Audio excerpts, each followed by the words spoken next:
Hey guys, it's Jason from Nyoka Ball Pythons. Now, as you can see, this sexy Enchi Lesser Pastel has just given me her clutch. We're not doing a video about putting the clutch away or putting the eggs away or that kind of thing. I actually missed this ovulation, but I was expecting the clutch to lay, and what we're going to be talking about in this video is the different signs that you can see, or the different cues the female is going to give you, that she's going to give you your clutch, should in case you actually miss the ovulation. So let's go.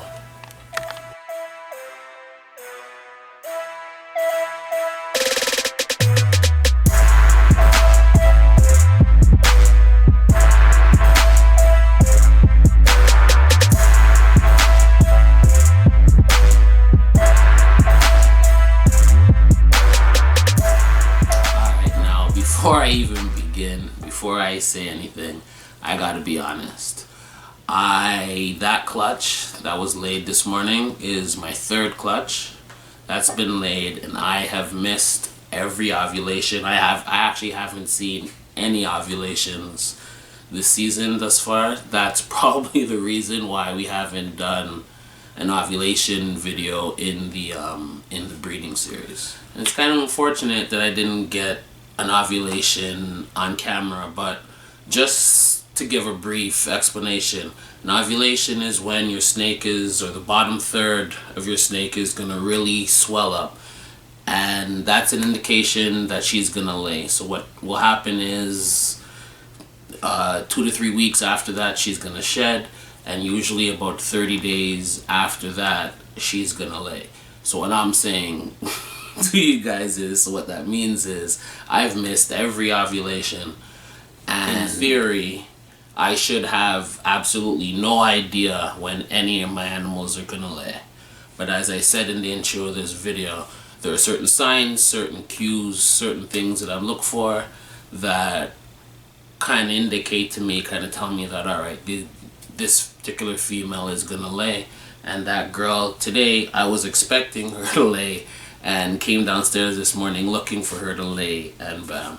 So let's talk about the different things that I look for. Okay, I always do this because we do one take, we don't redo takes or nothing like that, and I'll say I'm gonna do something and then I think of some stuff that I should say.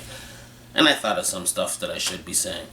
Now, before you even, or I shouldn't say before, but if you suspect that your animals are close to laying, one thing you got to do is start up that incubator and have a few tubs in that incubator.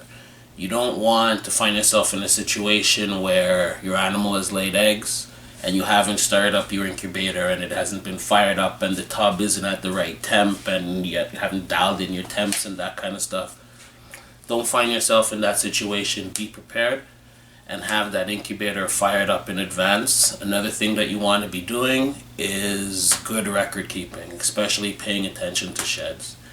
One of the reasons why I knew that this animal was going to lay is that I was paying attention to her shed, and the last shed I was able to just count forward 30 days and anticipate this clutch. So at this time it's so important, so crucial that you're documenting sheds and just paying attention to your animals and record keeping.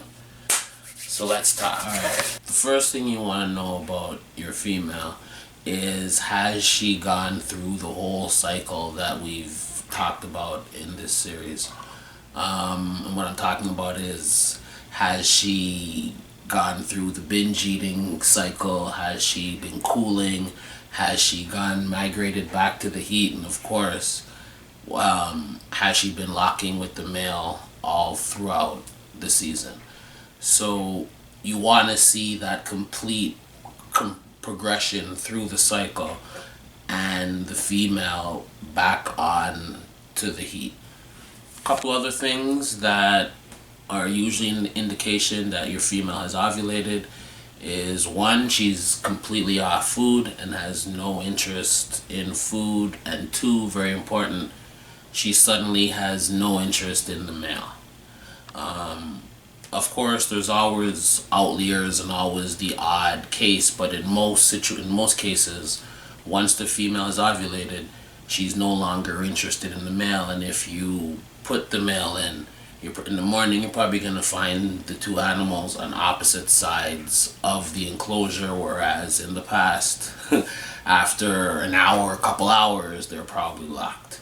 So that's another thing you need to be looking out for. The last thing that I do when I suspect that a snake has ovulated and is going to lay soon is I palpate. Once the female has ovulated and she's made that switch from growing follicles to now producing eggs, the eggs feel different than follicles will. Follicles are round and they feel hard. When she's making eggs, they feel more oval and they're kind of squishy, almost they feel almost like a water balloon.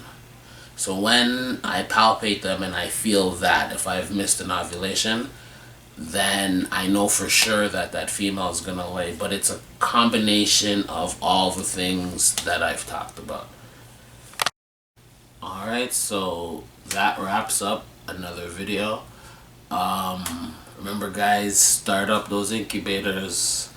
I want to wish everyone the best of luck and the best odds in this upcoming ball python breeding season. Never mind, in this just reptile breeding season. If you breed king snakes, I want to wish you good luck. Vannon, I want to wish you good luck. If you're breeding leopard geckos, I want to wish you good luck. If you're breeding blue tongue skinks, everyone good luck. Especially ball pythons though. Remember to like, share, and subscribe our videos. Until the next time.